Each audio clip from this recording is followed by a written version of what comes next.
పరలోకపు తండ్రి దగ్గర కూడా you can just speak what ever comes to your heart. నీ హృదయంలో ఉన్న పరిస్థితి ఉన్నట్టు నువ్వు చెప్పుకోవచ్చు. ఆయన అర్థం చేసుకొని పరలోకపు తండ్రి ఒక మాట ఎక్కువ వింటా ఉన్నామండి ఈ మధ్యకాలంలో, రా అండ్ అన్ఫిల్టర్డ్ అని. రా అంటే ఏంటంటే అన్ప్రాసెస్డ్. దేవుని సన్నిధిలో నీవు నేను కూడా హృదయం తెరిచి ఏముందో అదే.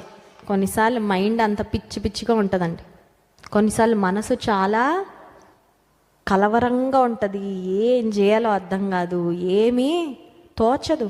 యూ కెన్ జస్ట్ సే, నా మనసు ఇలా ఉంది ప్రభువా, నాకు నువ్వు సహాయము, నాకు నువ్వు నాతో మాట్లాడు, నా మనసును నువ్వు కుదుటపరచు.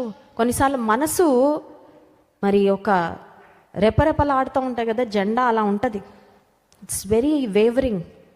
కొన్నిసార్లు ఒక స్థిరమైన మనసు ఉండదు, హృదయం నెమ్మదిగా ఉండదు. అటువంటి పరిస్థితిలో కూడా you can go straight to the presence of God. దేవుని సన్నిధికి వెళ్ళి ధైర్యంతో ఎవరైనా వెళ్ళొచ్చండి, ఎవరైనా వెళ్ళొచ్చు.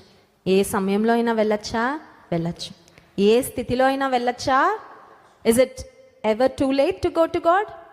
కొన్నిసార్లు డాక్టర్స్ టూ లేట్ అంటారా లేదా?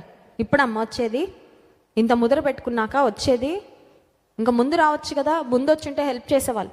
కానీ దేవుడు ఎప్పుడు అనరండి, it's never too late to call up on the name of the Lord. ఆలస్యం అయిపోయింది అని దేవుడు, ఇప్పటికైనా వచ్చావు సంతోషం, దేవుని నామానికి మహిమ కలుగును గాక, హల్లెలూయా. ఇంత ఆలస్యము అని దేవుడు అనరు. ఇంత పెద్ద పరిస్థితి, నేనేమి చేయలేను అని దేవుడు అనరు. నేను సర్వశక్తి గల దేవుడును, నాకు అసాధ్యమైంది ఏదైనా ఏం లేదయ్యా.